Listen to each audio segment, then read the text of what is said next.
Let's get more now on Joe Biden. Whether he likes it or not, the US president's health took centre stage at the NATO summit in Washington this week. His final speech was meant to show critics he is the person to take on Donald Trump, but it did little to reassure his colleagues. During his closing remarks, Mr. Biden slipped up when he introduced Ukraine's President Zelensky as President Putin. Well, I'm joined now by the Democratic presidential candidate, Marianne Williamson. Great to see you. You've been a critic of Joe Biden, or certainly a critic of him staying in place for some time. Were your fears realised once again last night? Well, I don't think that it's one slip up of the tongue having to do with Zelensky versus Trump. That's the issue. Or Zelensky versus Putin. I just did that myself.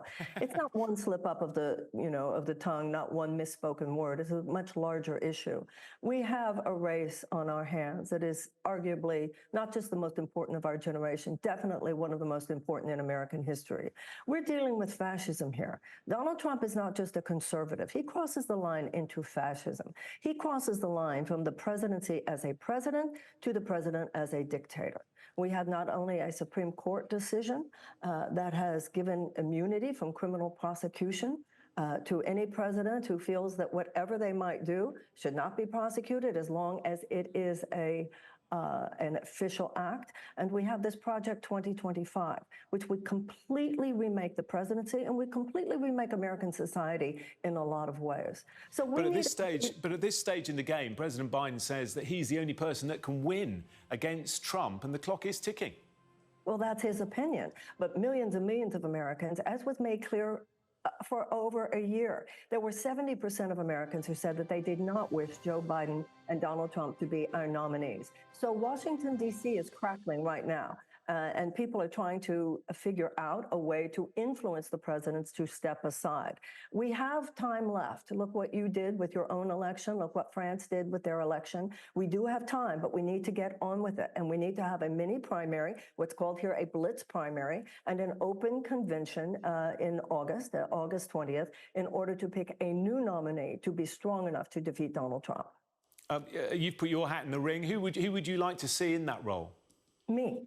I think that my agenda, one that I've been presenting to the American people for the last year and a half, is the agenda that will be powerful enough and inspiring enough and give enough hope to Americans, hopes that they can improve their material conditions. Mine is the agenda that is strong enough to defeat Donald Trump. Donald Trump is just a hotbed of grievances, and my agenda is an offering of universal health care, tuition-free college and tech school, which a majority of Republicans as well as Democrats say that they want, subsidized child care, universal paid family leave, guaranteed living wage. We need to dismantle our drug war, and also we need to learn to wage peace and not just wage war effectively. So there does seem to be a momentum building, doesn't there?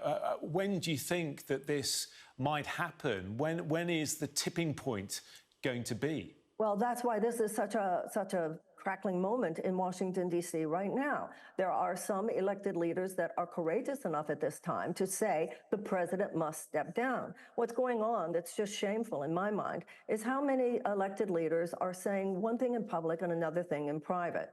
Many are saying that they support the president, who privately are leaking to news outlets that they do not believe that the president can win in November. There are more and more indicators that the president's chance of defeating Trump are actually diminishing every day. We need to get on with it. Too many of our political leaders are simply making political calculations regarding their own ambitions rather than truly thinking of the well-being of our country. So you're saying they're putting party before country then? Paranoid that if they let... Absolutely. That's exactly what's happening.